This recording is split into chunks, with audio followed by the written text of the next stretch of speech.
दा गिबि मन्त्रि हिसाबै बे आसामनि जिखुनु जायगायावनो थांनो हायो। दा बिसायख'थि जानायखाय आरो बारासिन एसे गुबुंसिन थांनायाथ' जाखागोन।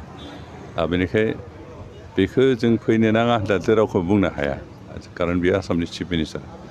बेनिखाय बिथां फैयोब्ला जोंहा मोजांसो बोरैबा जायो इनडाइरेक्टलि अन्थ'थ' जोंनि गेजेराव मा आंखाल दं, मा जेंना दं, मा मावनो गोनां दं, बेखिनिखौ जों अन्थ'थ' दृष्टिगोचर खालामनो हायो, बिथांनि नोजोर खोख्लैनो हायो। आरो अन्थ'थ' बिथाङा बेखिनि जेंनाफोरखौ बोस्रांगोन, माबाफोर आंखाल दं बेखौ सुफुंनो नाजागोन आरो माबाफोर मावनो गोनां दं इमिडियेट मावगोन। आरो बिनि गेजेरजों जुदि बिथाङा बे मावनायनि गेजेरजों बिजेपिनि जानाय प्रपागान्डा मोनसे खालामबाबो एरिया हिसाबै जोंहा लाब जायो। बेनिखायनो बिथां जेसेबां फैयो आसलथे जोंहा लाबसो जायो। बेखौ जों बाजानानै बाजायोबा थिग जानाय नङा। खिन्थु जों चिफ मिनिस्टार हिसाबै फैखागोन, खिन्थु थेवबो जों जोंनि जिथु जोंनि जिखिनि खामानि मावनो गोनां बेखिनिखौसो मावलांबाय थागोन। पाब्लिकनि गेजेरजों हाबनो गोनांखौ हाबबाय थागोन, रायजोफोरजों सावरायगोन। खारन बिथाङा हाबफैबाबो रायजोफ्रा जुदि बिथांमोननो भट होआ, खारन सरकार दानाय देरहानाय जेननायाथ' रायजोफोर मदद खालामनाय रायजोफोर भट होनायनि सायावसो। बेनिखायनो रायजोफोरखौसो जों जेसेबां हायो बांसिन लोगो हमनानै बुजायनानै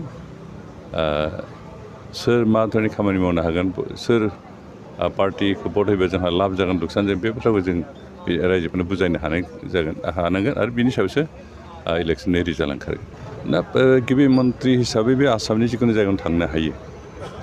दा बिसायख'थि जानायखाय आरो बारासिन एसे गुबुंसिन थांनायाथ' जाखागोन। बेनिखाय बेखौ जों फैनो नाङा होननानैथ' रावखौ बुंनो हाया, खारन बेयो आसामनि चिफ मिनिस्टार।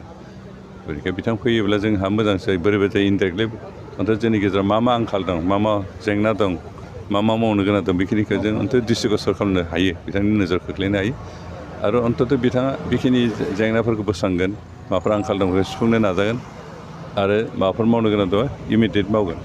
आरो बिनि गेजेरजों जुदि बिथाङा बे मावनायनि गेजेरजों बिजेपिनि जानाय प्रपागान्डा मोनसे खालामबाबो एरिया हिसाबै जोंहा लाब जायो। बेनिखायनो बिथां जेसेबां फैयो आसलथे जोंहा लाबसो जायो। बेखौ जों बाजानानै बाजायोबा थिग जानाय नङा।